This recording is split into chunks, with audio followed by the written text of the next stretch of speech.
Joining us now, Mark Witten from Kaizen Asset Management. Compliments of the season to you, Mark. First show for you in 2012, and it's perhaps appropriate to look at your agenda, your investment agenda for the year. And I see you refer to the current debt super cycle and the end of the debt super cycle and how that is going to change investor expectations down the line. Does that mean that we are in for subdued returns going forward? Okay, well, I think firstly the agenda is to preserve capital going forward.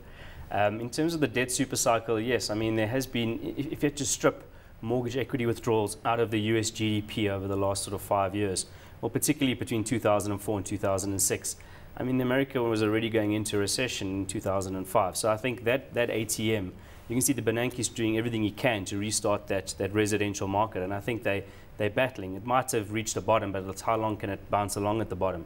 That's in contrast to places like China, which acted quite aggressively to put a clamp on that bubble. So I think that the debt-driven consumer in the States is definitely out of the picture for a while, as is Europe. I think you've got pension issues starting to raise their heads in Europe, as well as the continuing European crisis.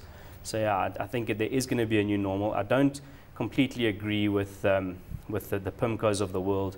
They talk about this paranormal growth in the developed world. Yeah, I think the growth is definitely going to come out of the emerging markets. You'll see cyclical growth in the developed world, but I think the real secular growth is going to be driven between the Chinas, the Indias, and obviously Africa and South America.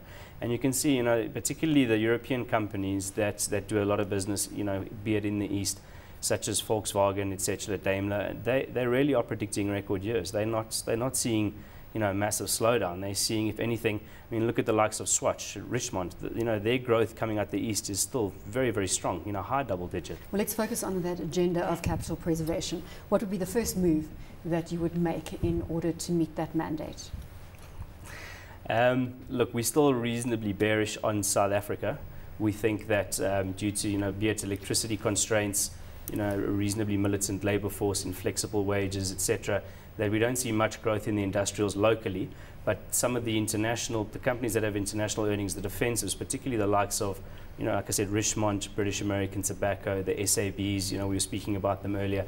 I think they're going to still continue to see healthy growth, and no matter what happens in terms of ratings as the market goes risk on, risk off, those business models, be it in 2008, people bought more Coca-Cola and more cigarettes and more beer, in 2008, and even more in 2009 and more in 2010. So those business models are reasonably sustainable and defensive. We wouldn't be looking to take a view on the long side in terms of South African construction, anything related to infrastructure, etc. We think that potentially there's going to be, these companies are still battling to see any new big chunky projects come through. So from our point of view, we still like the rand hedges, particularly in the defensive businesses with very strong balance sheets, reasonable visibility of earnings, sound management, all those good things. And we're not seeing much value in a lot of the local industrials like the retailers. Kevin, you can jump in here. We're going to keep quizzing Mark on his strategy going forward. Anything that stands out for you at this stage? Well, Mark's mentioned quite a lot of issues there. I want to bring it back to point by point, so that we... Which one do you want me to talk about? Whichever one you find interesting in terms of the defensives. Would you do the capital preservation route now? In terms of the construction stocks, Mark has long been an advocate of the fact that that is not an industry that we should be looking to. I think if you look at it, I think on the macro front, we're very much in agreement. I think, we both... Well, maybe I'm wrong, but it seems that we're both reasonably bullish on China. I agree with you, nothing goes up in a straight line forever. But, they've raised reserve ratio requirements, 12 times in the last 2 years. Although he doesn't like my wild animal analogy. No. I've got to pull that back. The Asian tigers, I remember those. The Asian tigers, that's what I was trying to allude to. But I think more from my point of view is that I still think there's lots of value locally. But at the same time, I personally believe the market's cheap. I mean, I look at the likes of Anglo's, Billy's, etc., and we can see now the Australian ports are closed. Iron ore shipments have been stopped for a while this Hurricane Layla works its way through. So at the end of the day, I mean, the shocks are generally to the supply side. You need 1 or 2 proper rolling blackouts over a 2-week period when there's unplanned maintenance and platinum refining production kind of grinds to a halt. And in my mind, we've seen it before where platinum's done 30-40% in a month. I don't think we'll have that scenario. I think Eskom was caught kind of with its pants down last time. I think they've made better provisions, and they're trying to spread the load. But the shocks are generally to the supply side on commodity. Not so, in 2008 was a demand side shock.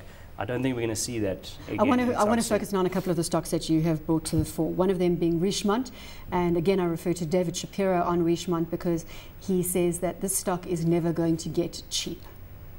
No, I don't think so either. I mean, it's a great business. I think, it's quite strange that it's at a level where it focuses completely on disposable income, but right at the upper end, the high net worth individual segment, and yet, I mean, anecdotally, we hear, Richemont opened its biggest Mont Blanc shop in the world in Beijing, and they were like running queues through the December period.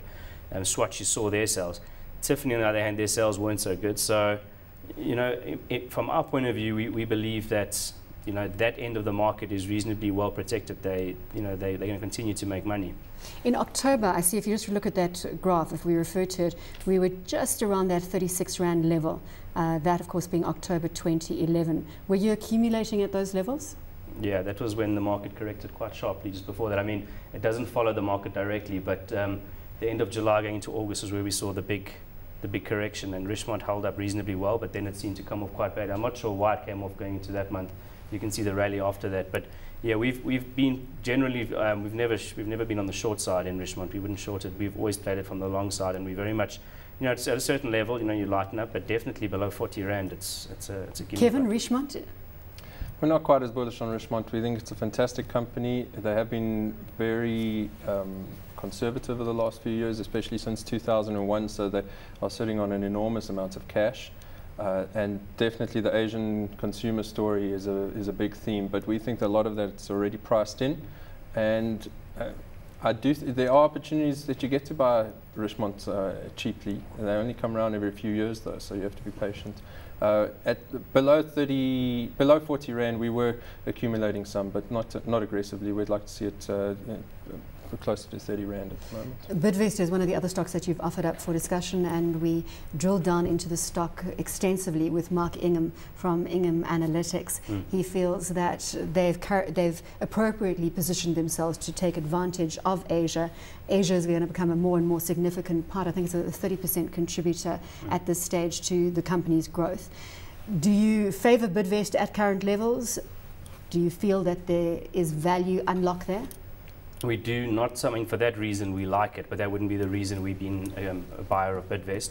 We look at it more from the M&A side. We think that Brian Joffe is kind of looking eventually, not at this exact point, but I think he will be looking to exit the business over the next few years.